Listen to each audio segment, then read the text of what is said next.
A evolução em Pokémon não funciona apenas da maneira que você imagina. Um certo monstrinho atinge determinado pré-requisito e BUM! Ele evolui. Não, assim como no nosso mundo real, no mundo Pokémon, o passar dos milhares de anos de sua existência fizeram os monstrinhos lutarem para sobreviver, se adaptarem e evoluírem. De uma forma bem básica, podemos olhar para o Mew, dito ancestral de todos, ou pelo menos de boa parte dos Pokémon. Existem dois principais motivos para os pesquisadores acreditarem nisso. O DNA do Mew contém o código genético de todos os Pokémon e ele pode aprender todos os golpes. Mas o que separa o Mew ancestral dos seus parentes modernos? Que, convenhamos, praticamente nada tem a ver com ele. É justamente a evolução. Não a evolução na definição que estamos acostumados em Pokémon, mas a evolução na definição de Darwin, onde uma espécie procede da outra graças a esse desenvolvimento. Então, assim como acontece no nosso mundo real, devem existir Pokémon que a gente nem imagina, mas são parentes, ainda que distantes. Por exemplo, outro dia eu fui descobrir que o parente terrestre mais próximo das baleias é o hipopótamo, pois eles dividem um antepassado em comum. Será que isso aqui rola no mundo Pokémon? No vídeo de hoje eu vou te provar que sim. Então fica aí que o conteúdo tá bem legal. Mas antes, vocês sabem, aquele rápido merchan, eu sei que é chato, mas eu preciso fazer. Afinal, o Epic Game me ajuda demais a manter o canal ativo. Essa é a maior loja de card game do Brasil e nossa parceira. Então se procura algum produto de Pokémon Trading Card Game, seja lacrado ou carta avulsa, compra na Epic. Eles também têm outros card games, como por exemplo o Magic, que está com uma coleção super hypada do Senhor dos Anéis. O link para a loja deles está aí na descrição, basta clicar e usar o cupom LIGENGER para um descontinho. Recomendo demais, é super confiável. Quem também é super confiável é a Amazon. E aí embaixo na descrição do vídeo também tem links da minha lojinha de afiliado da Amazon. Nos próximos meses teremos muitas novidades de Pokémon no Nintendo Switch, como a continuação do Detetive Pikachu e as duas partes da DLC de Scarlet Violet. Então se você ainda não tem o seu Nintendo Switch, a hora chegou. Compra na Amazon, usa o link, ajuda o canal e receba o seu produto com 100% de confiança. Mas enfim, vantagens, feitos esses rápidos anúncios, bora pro vídeo, né?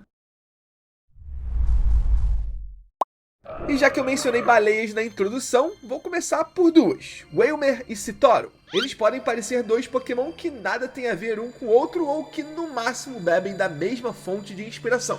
Só que não, eles são parentes. E não, eu não estou inventando isso, tá na Pokédex. A versão Scarlet do Citoro diz claramente que esse Pokémon deixou os oceanos há muitos e muitos anos atrás e começou a viver na Terra. Inclusive com uma citação literal ao Wailmer. Mas não para por aí não, porque na Dex do Wailmer de Ultramon diz que esse Pokémon tem memórias de quando vivia na Terra firme. Então algum ancestral desses Pokémon já habitava o continente, migrou para o mar e depois saiu dos oceanos novamente. Seria muito legal se um Pokémon hipopótamo, tipo hipopótamo, estivesse no meio desse rolê, mas não há nenhuma confirmação disso. Então, para vocês, qual seria o antepassado terrestre do Wailmer citado na Pokédex?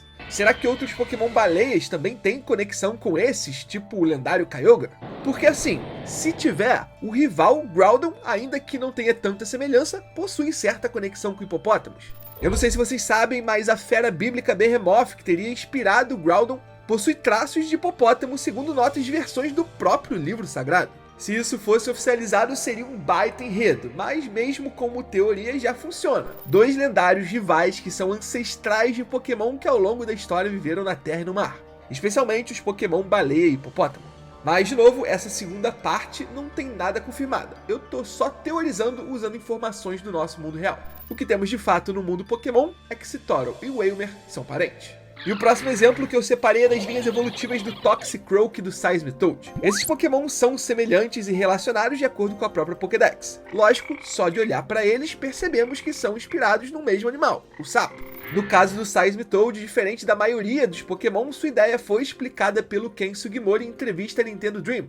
O ilustrador das artworks originais da franquia disse que apesar de já terem outros Pokémon sapos, como o Poliwag, ele desejava uma evolução tradicional semelhante ao sapo. E assim nasceram Timple, Palpitoad e Seismitoad. As protuberâncias que esses Pokémon vão ganhando imitam as verrugas dos sapos, que na verdade são glândulas, além de mimetizar caixas de som, fazendo assim referência ao Quachar. Infelizmente, nesse caso, ao contrário do anterior, não sabemos quem evoluiu de quem. No entanto, quando entendemos os anfíbios como animais com duas fases distintas, uma aquática e outra terrestre, eu diria que o Toxicroak surgiu depois, já que não parece ter uma fase aquática tão marcante, ainda que a sua conexão com a água continue bem forte. Afinal, ele vive em áreas úmidas, principalmente lagos e pântanos, e ainda possui uma habilidade chamada de Dry Skin, que recupera sua vida na chuva ou ao ser acertado por um golpe do tipo água. Continuando com Drowzee, Munna e Musharna. Segundo a Pokédex do primeiro, pesquisadores acreditam sim que eles compartilhem uma ancestralidade em comum. E logo de cara o que percebemos que eles têm parecido é o interesse pelos sonhos humanos. Drowzee consegue colocar um alvo para dormir e depois se alimenta dos seus sonhos. Munna também come sonhos dos seres humanos. Mas da onde que vem tudo isso? Felizmente, as Pokédex mais antigas traziam referências ao nosso mundo real. É o caso da do Drowzee no Pokémon Stadium. Lá é dito que acreditam que ele teria nascido do ser lendário Baku, e a lenda de Baku existe no nosso mundo real. Ela é muito famosa no Oriente, especialmente na China e no Japão, e diz que Baku é uma fera com aparência de anta e devoradora de pesadelos, o que combina com as características que acabamos de ver desses Pokémon.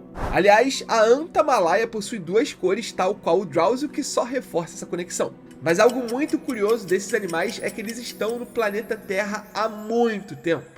Os mais antigos fósseis de antas podem datar de 2,5 milhões de anos do passado, o que poderia indicar que o Drowzee ou Munna, ou ambos, são animais também bastante antigos no mundo Pokémon. Coincidentemente, eles possuem o mesmo tipo psíquico puro do Mew, então estariam eles mais próximos do ancestral de todos do que os demais Pokémon? Acho que não. Acho que aqui é só coincidência mesmo. A Pokédex se detém em repetir o que falou nos casos anteriores para o próximo. Venipede e Sizzlipede são espécies semelhantes. A diferença delas é que quando se encontram, começa a briga, porque além de serem parentes, são rivais. Ambos os Pokémon são carnívoros, usando das características do seu tipo para caçar. Venipede injeta veneno e Sizzlipede aquece o próprio corpo. Claro, ambos também são insetos.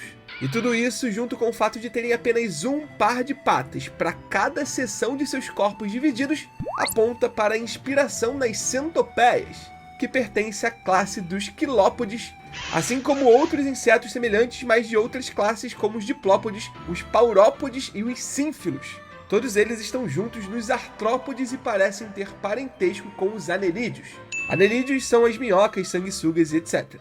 Então assim poderíamos teorizar que Venipede e Sizzlipede seriam parentes de Pokémon minhocas, como por exemplo o Earthworm, ainda que nenhum dado oficial da franquia aponte nessa direção. Mas, segundo estudos, os primeiros artrópodes do planeta Terra datam de mais de 1 bilhão de anos e teriam surgido nos mares. Ou seja, por mais incrível que pareça, o ancestral em comum do Venipede e Sizzlipede pode ser um Pokémon aquático, quem sabe um Omanite. Isso, claro, depois do Mew, né? Mas esse provável ancestral único dos artrópodes teria ocupado os mais variados ambientes com o passar dos anos e de sua evolução. Se a gente traz essa ideia para o mundo Pokémon, temos a explicação do porquê existem espécies parecidas, parentes, mas que habitam regiões diferentes. É justamente o caso do Venipede, natural de Unova, e o Sizzlipede, da região de Galar. E o último caso que eu queria trazer para esse vídeo é provavelmente o mais conhecido de todos que citei hoje, mas também o mais complexo. É a relação entre Carbink e Diancie. O que sabemos pela Pokédex é que Diancie surge de uma repentina transformação do Carbink.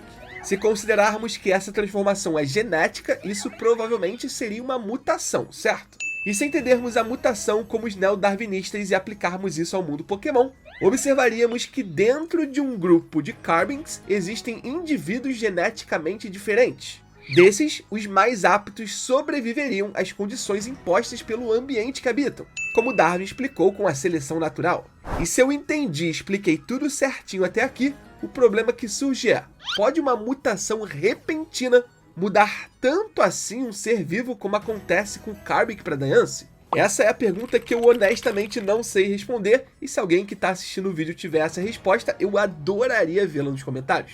Afinal, a Pokédex fala claramente em transformação repentina, mas será que as teorias darwinistas conseguem explicar uma mutação repentina de um animal? Porque uma coisa são transformações e adaptações que acontecem ao longo de vários e vários anos, outra é algo repentino, que acontece literalmente do dia para a noite. Mas claro, também pode ser só uma liberdade poética que a franquia tomou e não tenha necessariamente uma explicação no nosso mundo real. Mas é isso, fantasmas! Quem acompanha o canal há mais tempo sabe que eu sempre gostei de traçar esse paralelo do mundo Pokémon com o nosso mundo real, além de achar muito interessante o lance das evoluções Pokémon.